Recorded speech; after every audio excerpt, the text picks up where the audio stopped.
Selamat pagi, Bapak, Ibu, Saudara sekalian yang kami kasih dalam Tuhan Yesus Kristus. Selamat berjumpa kembali dengan saya, Hari Lee, Gembala Sidang Restoration Christian Church di Los Angeles. Hari ini, Minggu tanggal 3 Oktober tahun 2021, kita akan membahas berakar di dalam Kristus yang akan kita ambil dari Kolose 2, ayat 6 dan 7 sebagai ayat permulaan pembahasan firman Tuhan pagi hari ini. Mari kita berdoa terlebih dahulu. Bapa, kami bersyukur berterima kasih kebaikan Engkau di dalam kehidupan kami. Terima kasih untuk segala sesuatu yang sudah, yang sedang, dan yang akan Tuhan kerjakan di dalam kehidupan kami. Bapa Surgawi, berbicaralah kepada kami. Biarlah benih firman yang akan ditaburkan di dalam hati kami boleh jatuh di tanah yang subur, sehingga boleh menghasilkan buah 30 kali, 60 kali, bahkan 100 kali ganda sesuai kebenaran firman Tuhan. Firman-Mu adalah kebenaran yang pasti memerdekakan kami. Dan kami sambut firman-Mu ya Bapa, dengan hati penuh, dengan ucapan syukur dan terima kasih, di dalam nama Tuhan Yesus. Amin. Baik Bapak Ibu Saudara sekalian yang kami kasih dalam Tuhan Yesus Kristus, mari kita buka Alkitab kita kepada kitab Kolose, pasal yang kedua, ayat 6 dan 7. Saya bacakan untuk kita sekalian. Kamu telah menerima Kristus Yesus, Tuhan kita. Karena itu hendaklah hidupmu tetap di dalam Dia. Hendaklah kamu berakar di dalam Dia dan dibangun di atas Dia.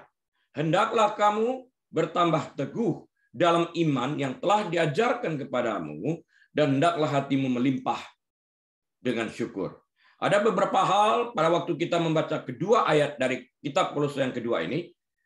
Yang pertama itu adalah telah menerima. Telah menerima siapa? Yesus. Karena itu apa? Karena itu hendaklah hidupmu tetap di dalam Dia. Yang dikatakan Alkitab adalah komitmen mengikuti Yesus dengan setia sampai kita berjumpa dengan Yesus itu sendiri, bertatap muka wajah dengan wajah. Hendaklah kamu berakar. Nah, setelah kita percaya dan setia, jangan tinggal diam, tapi lakukan segala sesuatu yang memungkinkan agar kita tetap berakar di dalam Dia. Dan bagaimana cara berakar ini nanti akan kita bahas lebih lanjut. Dan selain berakar, kita harus dibangun atas Dia. Firman-Nya adalah di mana kita berakar di dalam firman-Nya, bertumbuh di dalam firman-Nya, karena kita dibangun di atas dasar firman yang absolut itu sendiri.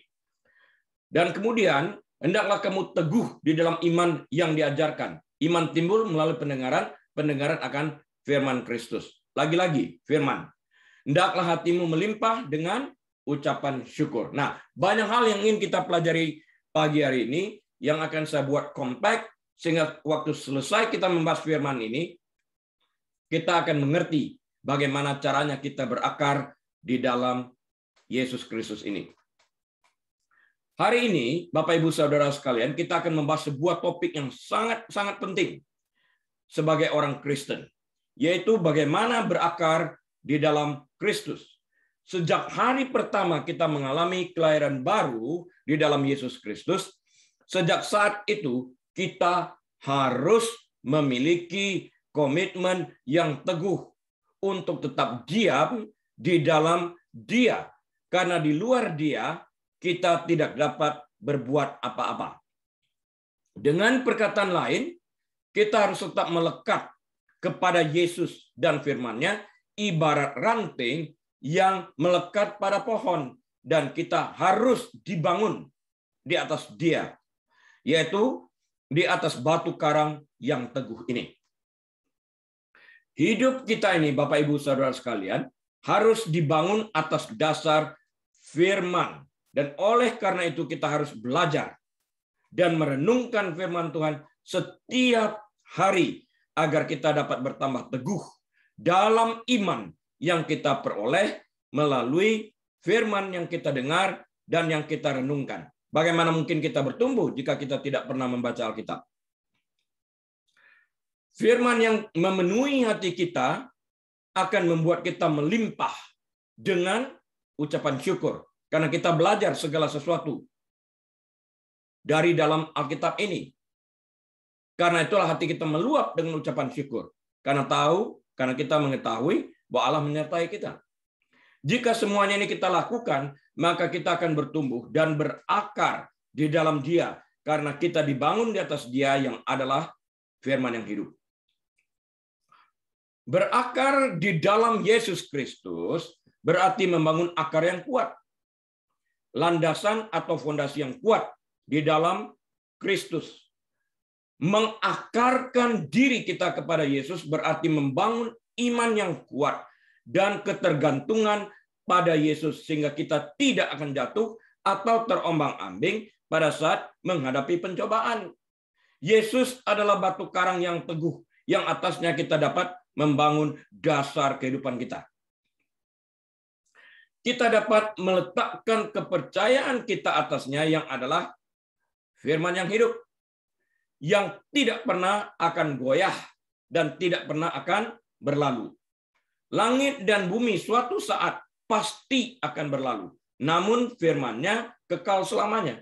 Karena itu jika kita membangun kehidupan kita di atas dasar batu karang yang teguh, atas dasar firman yang kekal, maka kehidupan kita akan tertanam dan berakar dalam kebenaran firman-Nya. Sampai masuk ke dalam kekekalan, karena firman Allah ini kekal adanya. Berakar di dalam Kristus juga dapat digambarkan sebagai membangun dasar hidup kita di dalam Kristus. Konsep ini dijelaskan dalam Alkitab, dalam Injil Lukas, pasal yang ke-6, ayat 47 sampai 49. Untuk itu mari kita baca terlebih dahulu Injil Lukas 6, 47 sampai 49. Akan saya bacakan bagi kita sekalian. Setiap orang yang datang kepadaku, yaitu kepada Yesus Kristus, dan mendengarkan perkataanku, serta melakukannya, aku akan menyatakan kepadamu dengan siapa ia dapat disamakan. Ayat 48. Ia sama dengan seorang yang mendirikan rumah. Orang itu menggali dalam-dalam dan meletakkan dasarnya di atas batu, fondasinya. Ketika datang air bah dan banjir melanda rumah itu tidak dapat digoyahkan karena rumah itu kokoh dibangun. Ayat 49. Akan tetapi barang siapa mendengarkan perkataanku tetapi tidak melakukannya, ia sama dengan seorang yang mendirikan rumah di atas tanah tanpa dasar. Ketika banjir melanda, rumah itu segera rubuh dan hebatlah kerusakannya. Jadi ada dua macam orang. Mendengar firman Tuhan, melakukannya. Mendengar firman Tuhan, tapi tidak melakukannya. Yang melakukan ibarat rumah yang kokoh, yang berdiri atas batu karang yang teguh, saat banjir badai melanda, tetap berdiri.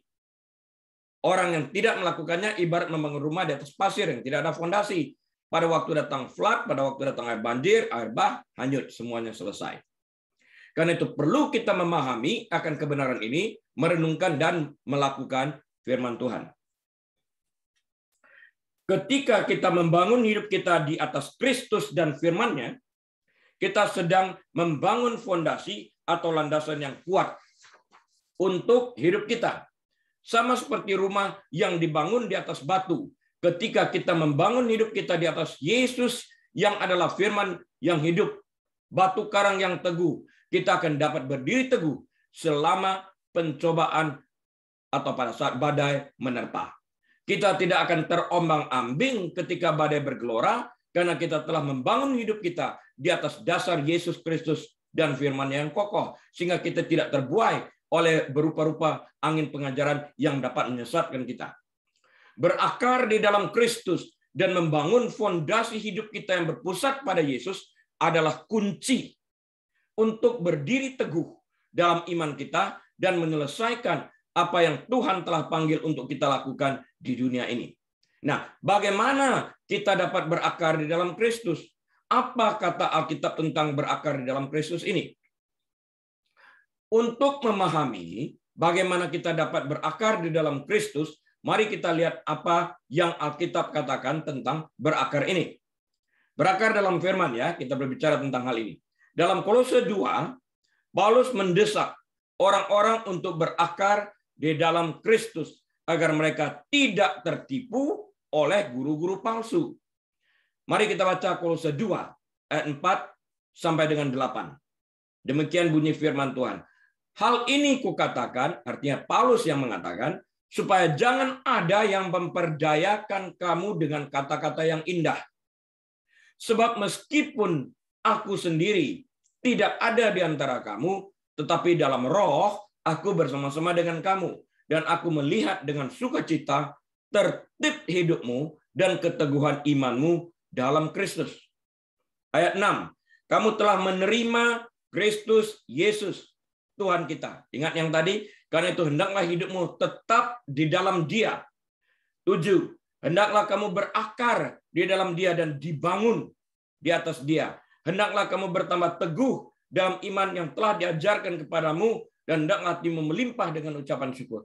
Bagaimana kita bertambah teguh kalau kita tidak pernah merenungkan firman Tuhan? 8. Hati-hatilah, ini peringatan, supaya jangan ada yang menawan kamu dengan filsafatnya yang kosong dan palsu, menurut ajaran turun-temurun dan roh-roh dunia, tetapi tidak menurut Kristus. Hati-hati terhadap guru-guru palsu, nabi-nabi palsu, pengajaran-pengajaran palsu yang diselencengkan, dan kita mau mendengarkan tersebut karena itu memuaskan hasrat daging kita, dan kita setuju dengan hal itu. Tapi bukan berarti kita terlepas daripada konsekuensi, karena kita bertanggung jawab untuk merenungkan firman dan mempelajari kebenarannya sesuai dengan Acts 17 ayat 11. Dalam ayat ini kita melihat bahwa orang-orang dipanggil untuk berakar dalam Yesus Kristus. Kalau kita tidak berakar, ya kita tidak mengerti akan ajaran-ajaran palsu yang menyesatkan. Untuk meneguhkan iman kita di dalam Kristus, itu perlunya kita berakar. Sehingga mereka tidak tertipu oleh guru-guru palsu. Rasul Paulus secara tegas mengingatkan kita sekalian dalam Kolose 2 ayat yang keempat, hal ini kukatakan, supaya jangan ada yang memperdayakan kamu dengan kata-kata yang indah. Bahkan dalam ayat 8 juga dikatakan, hati-hatilah supaya jangan ada yang menawan kamu dengan filsafatnya yang kosong dan palsu menurut ajaran turun-temurun dan roh-roh dunia, tetapi tidak menurut Kristus. Rasul Paulus tahu bahwa orang Kristen akan tertipu dan tersesat dari mengikuti Yesus dan firman Tuhan. Karena itu dia berikan peringatan. Rasul Paulus tahu bahwa orang akan murtad untuk mengikuti kebiasaan dan tekanan dunia yang dianggap dapat diterima oleh masyarakat. Karena itu dia peringatkan lagi dan lagi. Dan ayat ini menekankan bahwa orang Kristen bisa tertipu dengan argumen yang terdengar masuk akal, padahal bertentangan dengan kebenaran firman Tuhan yang absolut. Banyak orang Kristen akan terperdaya oleh barang yang dikemas oleh kemasan yang indah dan menarik, sehingga mereka tidak lagi memperhatikan isi yang tersembunyi di balik kemasan tersebut. Banyak mata kita tertuju hanya kepada kemasan. Hasilnya isi di dalam kemasan tersebut kita tidak tahu. Banyak yang palsu. Aspal, istilah Indonesia asli tapi palsu. Nah, orang lebih tertarik akan kemasan yang indah. Tutur kata yang manis. Teguran sesuai dengan Wahyu 3:19 dihindari. Sekalipun Alkitab mengatakan relakan hatimu. Orang menutup pintu hati di dalam hal ini. Bagaimana caranya kita bertumbuh jika Tuhan tidak diperkenankan untuk berbicara kepada kita? Karena itulah untuk mencegah agar kita tidak terperdaya oleh kemasan yang indah, kita harus berakar dalam firman Tuhan. Dan untuk itu kita harus mengerti mengapa sangat penting untuk membaca, mempelajari, dan merenungkan firman Tuhan.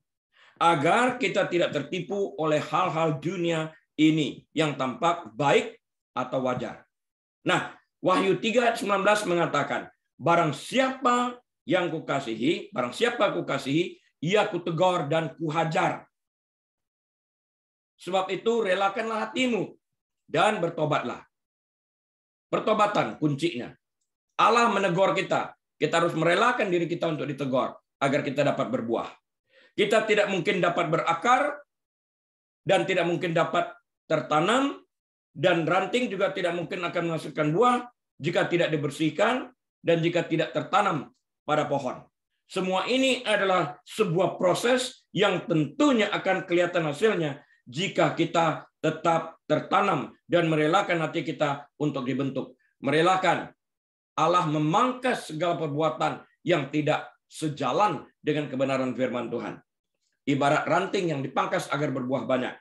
Membaca dan mempelajari firman Tuhan adalah kunci untuk membangun akar yang kuat di dalam Yesus Kristus. Mengetahui dan melakukan firman Tuhan akan membantu kita membedakan kebenaran Tuhan dari hal-hal di luar yang ada di dunia yang tampaknya baik. Kita melihat penekanan pada firman Tuhan dalam Mazmur 1. Orang yang merenungkan firman Tuhan akan seperti pohon yang ditanam di tepi aliran air. Pohon butuh air. Di tepi aliran air dia tanamkan. Sumber kehidupan, dia berbicara tentang itu. Yesus itu adalah sumber air kehidupan. Apakah kita tertanam bersama dengan Yesus yang merupakan sumber yang memberikan kehidupan kepada kita? Jawabannya ada pada kita masing-masing. Untuk dapat memahami hal ini, mari kita pelajari Mazmur pasal yang pertama, ayat 1-6. Berbahagialah orang yang tidak berjalan menurut nasihat orang fasik, yang tidak berdiri di jalan orang berdosa, dan yang tidak duduk dalam kumpulan pencemooh. Ayat 2. Tetapi yang kesukaannya, kesukaan siapa? Kesukaan orang tersebut ialah Taurat Tuhan, firman Tuhan. Dan yang merenungkan Taurat itu, firman itu, siang dan malam, terus-menerus. Bukan hanya sesekali. Ayat yang ketiga, ia seperti pohon yang ditanam di tepi aliran air yang menghasilkan buahnya pada musimnya. Dan yang tidak layu daunnya, apa saja yang diperbuatnya berhasil. Karena tertanam di dalam Tuhan Yesus. Ayat 4, bukan demikian orang fasik. Mereka seperti sekam yang ditiupkan angin. Ayat 5, sebab itu orang fasik tidak akan tahan dalam penghakiman. Begitu pula orang berdosa dalam perkumpulan orang benar. Ayat 6. Sebab Tuhan mengenal orang benar, tetapi jalan orang fasik menuju kebinasaan. Ayat ini juga membahas apa yang terjadi pada mereka yang tidak ditanam atau berakar oleh firman Tuhan. Orang-orang yang suka merenungkan Taurat Tuhan atau firman Tuhan akan seperti pohon yang ditanam di tepi aliran air, karena mereka merenungkan firman Tuhan yang adalah air kehidupan. Sebaliknya, orang fasik seperti sekam yang ditiup angin dan mereka tidak akan tahan dalam penghakiman. Mereka yang tidak mengetahui atau mempelajari firman Tuhan tidak akan pernah berakar di dalam Kristus. Mereka akan terpesona oleh ajaran-ajaran palsu atau dari cara-cara dunia, yaitu filosofi dunia yang kedengarannya enak di telinga, namun tidak memiliki kuasa untuk membuat sebuah transformasi. Bagaimana caranya agar kita juga dapat berakar dalam Kristus Yesus, dalam kasih Yesus ini? Nah, caranya adalah sebagai berikut. Coba kita baca di dalam Efesus 3 ayat 16-19. Nah, Efesus 3 ini Paulus berdoa sebenarnya untuk orang-orang Efesus, berdoa agar Kristus berdiam di dalam hati mereka melalui iman dan agar mereka berakar dan ditegakkan dalam kasih-Nya. Efesus 3 ayat 16-19 berkata sebagai berikut. Aku, kata Rasul Paulus, berdoa supaya Ia, Tuhan Yesus, menurut kekayaan kemuliaan-Nya, menguatkan dan meneguhkan kamu oleh Roh-Nya di dalam hatimu. Pekerjaan Roh Kudus. Ayat 17. Sehingga oleh imanmu, iman sudah ada pada Kristus, sudah ada dalam hati kita karena mendengarkan firman Tuhan, Kristus diam di dalam hatimu dan kamu berakar serta berdasar di dalam kasih. Ayat 18. Aku berdoa supaya kamu bersama-sama dengan segala orang kudus dapat memahami betapa lebarnya dan panjangnya dan tingginya dan dalamnya kasih Kristus. Ayat 19. Dan dapat mengenal kasih itu sekalipun ia melampaui segala pengetahuan. Aku berdoa supaya kamu dipenuhi di dalam seluruh kepenuhan Allah. Doa Rasul Paulus ini juga berlaku bagi kita dan bagi saya yang mendoakan jemaat yang ada di RCC ini. Sudah barang tentu kita harus mau atau memiliki keinginan untuk bekerja sama dengan Tuhan. Jika kita menolak untuk bekerja bersama dengan Tuhan, apapun yang saya doakan akan menjadi sia-sia. Kita melihat dalam ayat Alkitab ini bahwa kita dipanggil untuk berakar dan tegak di dalam kasih. Efesus 3 juga berbicara tentang dikuatkan oleh Roh Kudus yang hidup di dalam setiap pengikut Kristus. Tetapi kita perlu mengakarkan diri kita sendiri dalam kasih Kristus. Kita yang harus mengakarkan diri kita dalam kasih Kristus. Harus mau untuk mengalami dan memahami kepenuhan Allah dan kuasa ini. Ketika kita mengakarkan diri kita dalam kasih Tuhan dan betapa Dia mengasihi kita pribadi lepas pribadi, kita memiliki rasa damai dan percaya diri karena kita mengetahui siapa kita sebagai anak-anak Tuhan. Pernahkah kita memperhatikan bagaimana orang Kristen lebih percaya diri dan siapa mereka dan apa yang mereka mampu lakukan? Yaitu mereka yang sungguh-sungguh di dalam Tuhan. Apakah kita memperhatikan bahwa mereka memiliki keyakinan dalam identitas mereka sebagai pengikut Kristus? Sama halnya dengan seorang anak yang tumbuh dengan hubungannya yang sehat dengan ayahnya. Figur ayah ini penting banget. Figur seorang bapak dan fungsinya di dalam rumah tangga itu akan menentukan perjalanan hidup daripada anak-anak tersebut. Mereka sumber daya dan rujukan perawatan, saya ulang, menurut sumber daya dan rujukan perawatan anak, yaitu child care resource and referral, dengan membantu anak-anak memahami betapa mereka dihargai, betapa mereka dicintai. Anak-anak dengan ayah yang suportif lebih cenderung memiliki harga diri yang tinggi dan umumnya lebih bahagia dan lebih percaya diri. Gambar diri mereka nyata. Mereka juga menunjukkan toleransi yang lebih besar terhadap stres, frustrasi, lebih sedikit keraguan atau ketakutan dalam situasi baru, dan peningkatan kemampuan untuk melawan tekanan teman sebaya dan membela diri mereka sendiri. Kita pun belajar dari hubungan Bapa Surgawi dengan Yesus Putra Tunggalnya. Bagaimana cara Bapa melihat Yesus Putra Tunggalnya ini? Tertulis dalam Matius 3 ayat 17. Inilah anakku, anakku yang kukasihi, kepadanya lah aku berkenan. Nah, pada Mount of Transfiguration ini diulang lagi. Inilah anakku yang kukasihi, kepadanya aku berkenan. Namun ditambah satu ayat singkat lagi, dengarkan dia. Karena pada waktu itu Yesus telah melayani dan mereka melihat bukan hanya Yesus tapi ada Elia dan Moses. Moses melambangkan hukum, Elia melambangkan kenabian. Dia lebih daripada mereka berdua ini. Dia penggenapan hukum. Bagi orang Kristen, bagi orang Kristen berakar dalam kasih Allah membantu membangunkan keyakinan dan identitas yang kuat di dalam Kristus. Dengan mengetahui betapa kita dikasihi dan tidak pernah ditinggalkan, kita dipenuhi dengan keyakinan dalam kuasa Roh Kudus untuk menyelesaikan tujuan Tuhan dalam hidup kita saat Ia menciptakan kita. Dan dengan berakar pada kasih Tuhan, kita mampu berdiri melawan tekanan teman sebaya atau tekanan dari dunia, karena kita tahu kita sudah dicintai dan diterima oleh Tuhan. Ketika kita tergoda untuk tertipu dari hal-hal duniawi yang tampaknya masuk akal, kita akan memiliki keyakinan untuk menolak cara-cara dunia. Kesimpulan yang dapat kita ambil saat ini, kita mempelajari Efesus 3 ayat 16-19 ini adalah batin yang diteguhkan oleh Roh Kudus. The inner man, batin yang diteguhkan oleh Roh Kudus. Berarti semua perasaan, pikiran, dan maksud kita makin lama makin tunduk kepada pengaruh dan pengarahan dari Roh Kudus. Sehingga Roh dapat menyatakan kuasanya melalui kita dalam cara yang lebih besar. Peneguhan ini mempunyai 4 tujuan. Yang pertama, supaya Kristus dapat memantapkan kehadirannya di dalam hati kita. Yang kedua, supaya kita berakar di dalam kasih-Nya yang sungguh-sungguh kepada Allah, Kristus, dan sesama manusia. Jadi kita betul-betul mengasihi. Yang ketiga, supaya kita dapat memahami di dalam pikiran dan mengalami di dalam hidup kasih Kristus kepada kita. Yang keempat, supaya kita dipenuhi dengan seluruh kepenuhan Allah, yaitu supaya kehadiran Allah sedemikian memenuhi kita, sehingga kita mencerminkan dari batin kita kodrat dan sifat yang dimiliki Tuhan Yesus Kristus.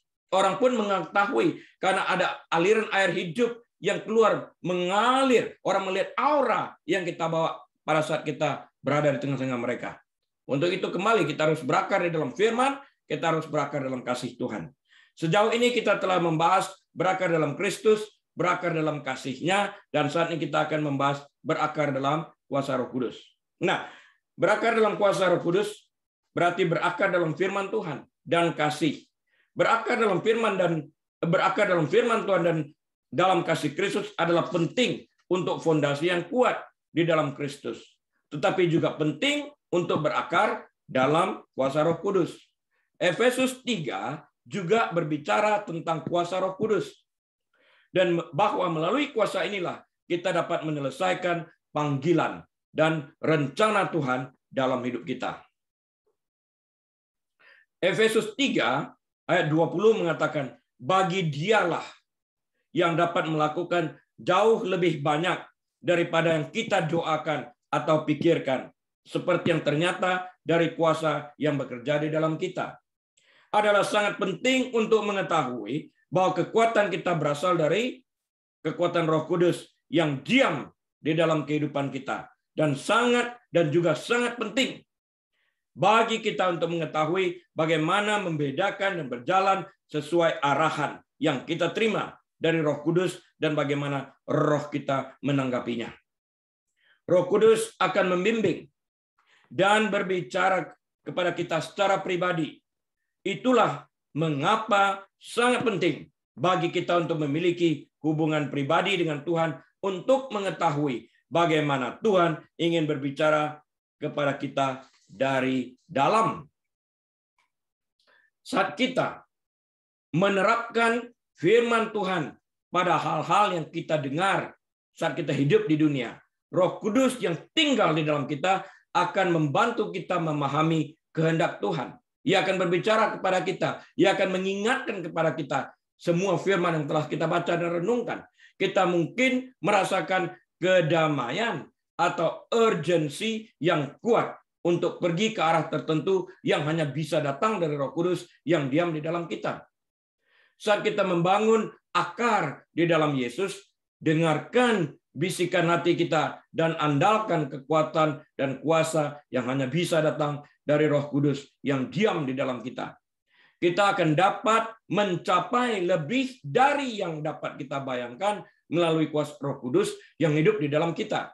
Ketika kita dihadapkan kepada Goliat kita sendiri di masa-masa sulit, kita akan dapat mengendalikan kekuatan yang berasal dari Roh Kudus agar kita dapat tetap berdiri kuat dan bertahan pada saat menghadapi Goliat, pada saat menghadapi masalah, pada saat menghadapi angin badai, angin topan dalam kehidupan kita.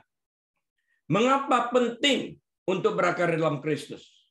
Selain mengalami dan hidup dalam kepenuhan Kristus dan kasih-Nya, berikut ada 3 alasan lain mengapa penting untuk berakar di dalam Yesus Kristus. Semakin dalam, semakin baik.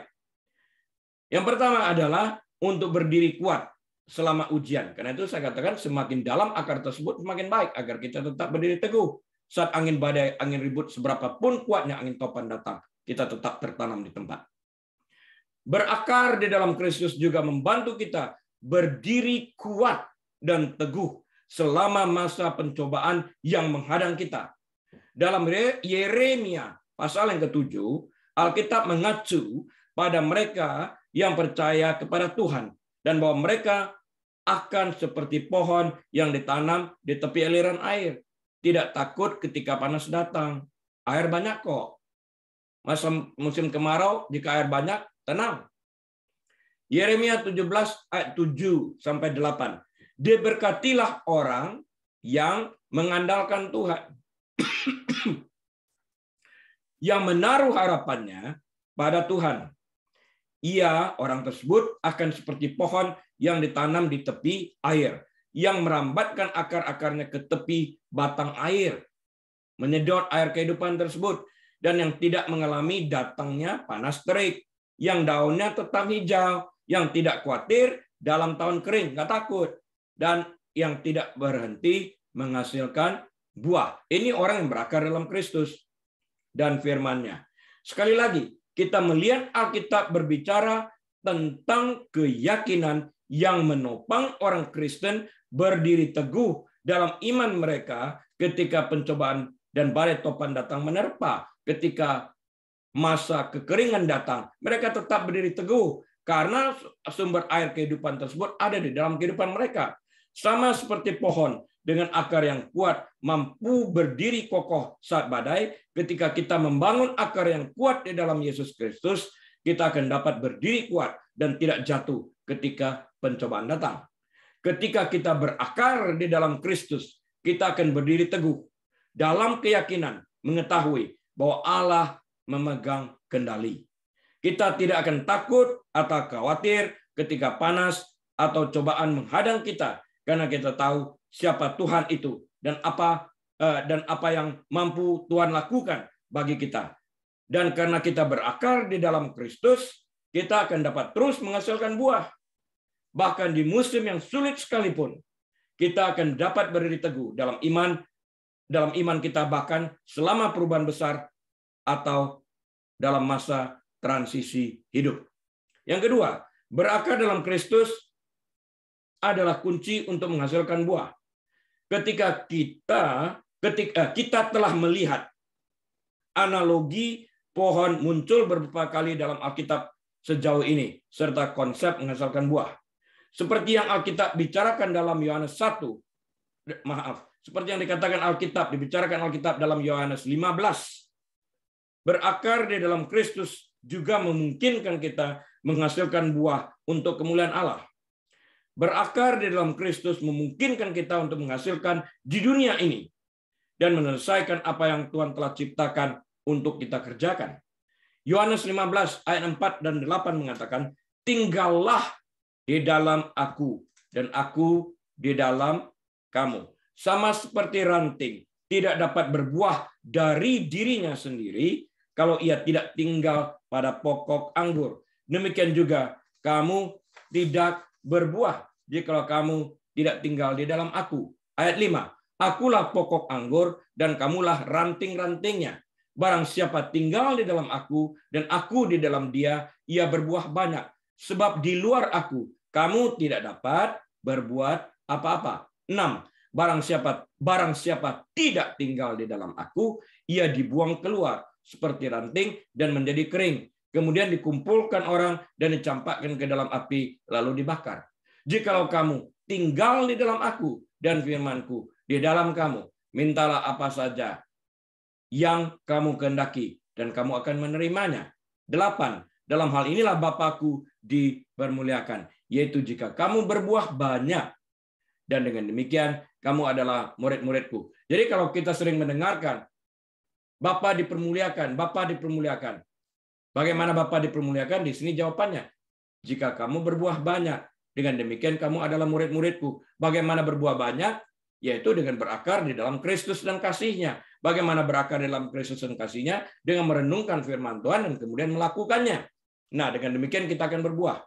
Yesus adalah pokok anggur yang benar. Di luar Yesus, kita tidak dapat berbuat apa-apa. Tadi kita baca bersama-sama.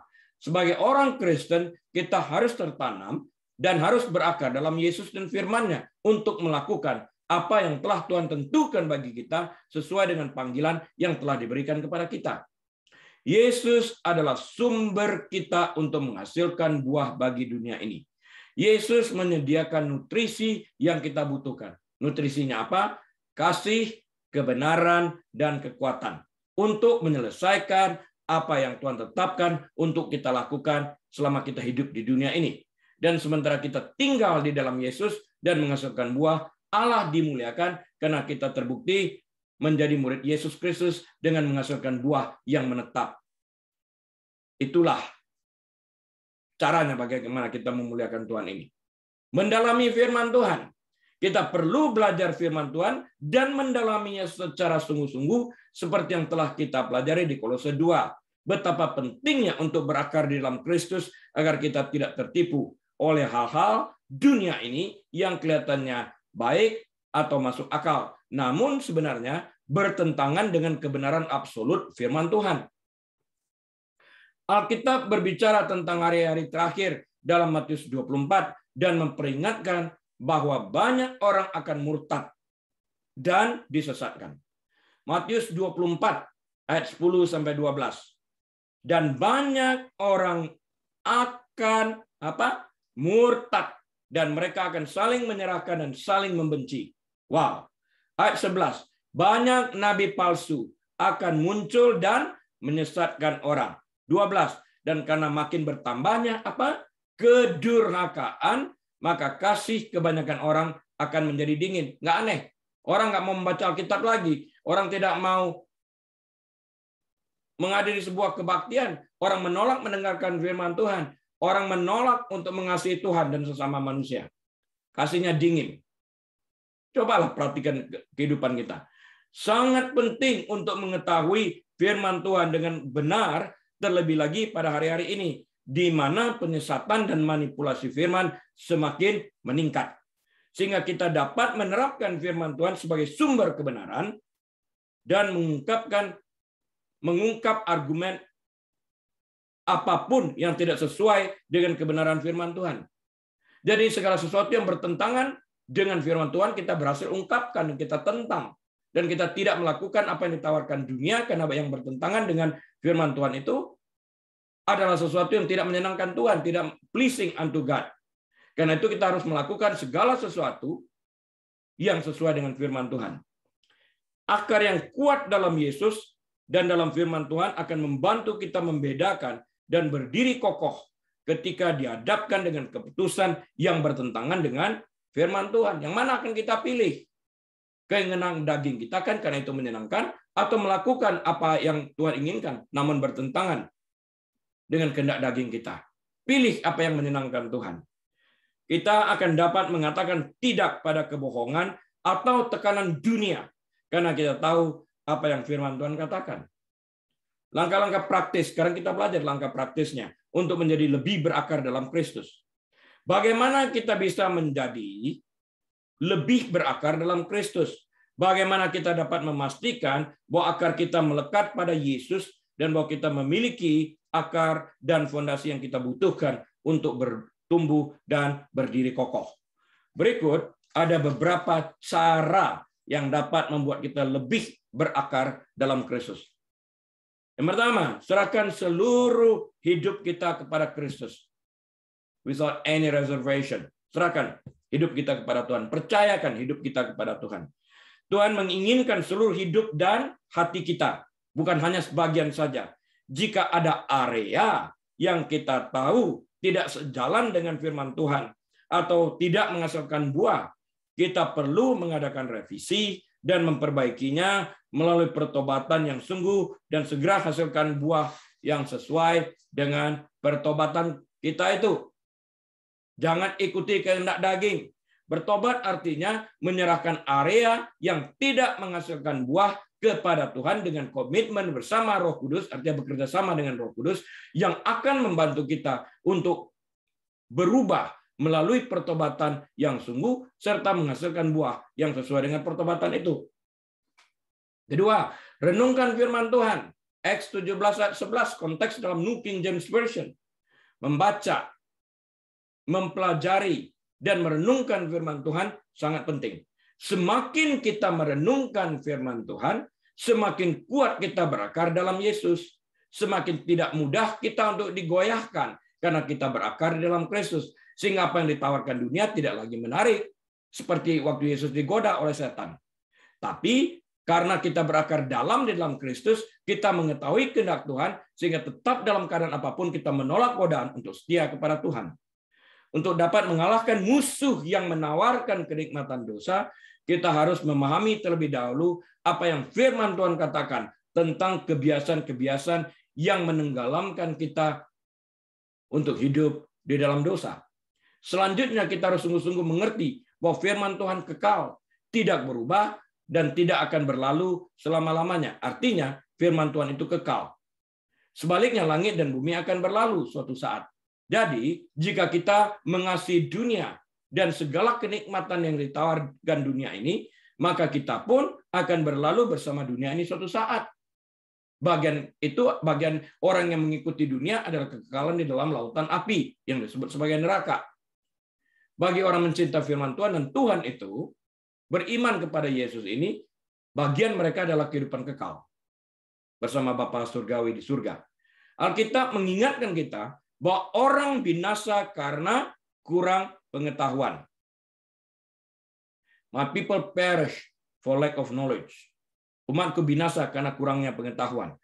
Agar tidak binasa, maka kita harus mengisi hati dan pikiran kita dengan kebenaran firman Tuhan.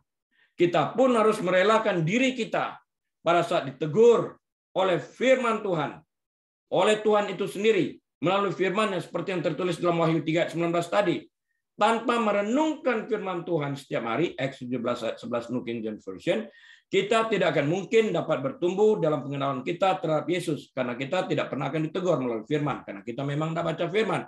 Karena itu pun kita tidak akan membiarkan diri kita untuk ditegur Tuhan. Dan tidak ada kesempatan Tuhan menegur. Karena kita tidak merenungkan firman Tuhan. Karena itu tidak ada pertobatan. Karena kurangnya pengetahuan akan kebenaran inilah, maka musuh dapat dengan mudah membinasakan kita. Merenungkan firman Tuhan juga akan meningkatkan iman kita, karena iman timbul melalui pendengaran akan firman Tuhan. Saat kita membaca dan melihat semua yang telah Tuhan lakukan bagi umatnya sejak dari awal, kitab Genesis sampai Maleakhi, Matius sampai Wahyu, kita akan dipenuhi dengan harapan bahwa Tuhan itu setia dan bahwa Dia tidak akan pernah meninggalkan kita selama-lamanya. Tuhan akan memberikan hikmat dan solusi pada saat kita menghadapi badai hidup. Tuhan bahkan akan memegang kita dengan tangan kanannya yang akan membawa kita keluar sebagai pemenang sesuai dengan Yesaya 41 ayat yang ke-10. Kita akan mampu berdiri teguh atas firman-Nya. Yesus adalah gunung batu kita, kota benteng kita, kubu pertahanan kita. Nah, saat kita merenungkan firman Tuhan dengan sungguh-sungguh, maka Tuhan akan berbicara dalam hati kita. Ia akan menuntun kita sesuai dengan kebenaran firman-Nya. Merenungkan firman Tuhan secara pribadi merupakan makanan rohani yang terbaik yang harus kita lakukan setiap hari. Yang ketiga, luangkan waktu bersama Tuhan dalam doa dan ibadah. Sebagai orang Kristen, kita harus belajar untuk mengandalkan suara Roh Kudus yang diam di dalam kita untuk membimbing dan mengarahkan kita. Untuk menginginkan Tuhan menginginkan hubungan pribadi dengan kita masing-masing. Dan kita masing-masing perlu meluangkan waktu yang berkualitas bersama dengan Tuhan untuk memperkuat hubungan ini dan mendengar bagaimana Tuhan berbicara kepada kita. Kita perlu saat teduh. Pujian dan penyembahan yang benar, yang keluar dari hati yang menyembah, akan sangat besar manfaatnya. Izinkan Roh Kudus, Roh Tuhan, berbicara dengan kita pada saat kita berdoa, memuji dan menyembah, dan juga pada saat kita merenungkan firman Tuhan. Roh Kudus senantiasa berbicara dengan kita. Karena firman Tuhan itu hidup. Kita juga perlu datang dengan segala kerendahan hati kita di hadapan Tuhan. Karena kita memang sangat membutuhkan Tuhan, dan di luar Tuhan kita tidak dapat berbuat apa-apa. Dan tanpa Tuhan kita juga akan terhilang di dalam dunia yang gelap dan bobrok ini. Kita harus melekat, ibarat ranting yang melekat pada pohon itu. Selain itu, kita juga perlu bersekutu dengan orang-orang yang takut akan Tuhan, yang memiliki karakter ilahi. Summary-nya, saya tutup dengan ini. Untuk dapat berakar dalam, saya ulang, untuk dapat berakar sangat dalam di dalam Yesus Kristus, kita sebagai ranting perlu tertanam dalam pokok anggur itu.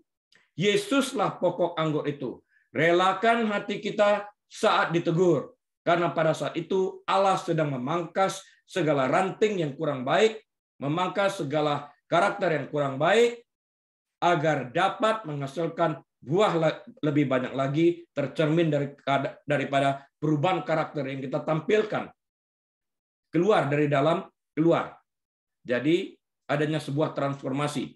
Mari tetap tinggal dalam Kristus dan firman-Nya agar kita dapat berbuah lebat. Amin. Amin dan amin. Tuhan Yesus, kami terima kasih kepada Engkau. Karena firman-Mu telah ditaburkan. Biarlah firman ini tetap berbuah. 30 kali, 60 kali, bahkan 100 kali ganda di dalam kehidupan kami.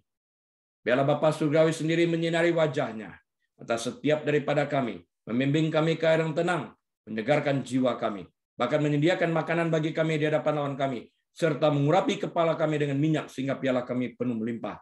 Biarlah Engkau menjadi kepala bukan ekor, naik dan tidak pernah turun. Diberkati saat Engkau masuk, diberkati saat Engkau keluar, diberkati bakulmu, diberkati tempat adonanmu. Dan apa saja Engkau kerjakan Tuhan buat berhasil, diberkati rumah tanggamu, diberkati pelayananmu, diberkati seluruh area kehidupanmu. Terima kasih Bapa, dan biarlah hikmat marifat daripada Bapa Surgawi, damai sejahtera dari Tuhan Yesus Kristus, dalam persekutuan yang manis dan erat bersama Roh Kudus, tetap tinggal bersama kita, saat ini bahkan sampai selama-lamanya. Tuhan Yesus datang kali keduanya, menjemput kita semua yang percaya kepadanya. Haleluya. Amin. Dan atas izin Tuhan, kita dapat berjumpa kembali minggu depan. Tetap jalankan protokol kesehatan. Tuhan Yesus memberkati. Amin.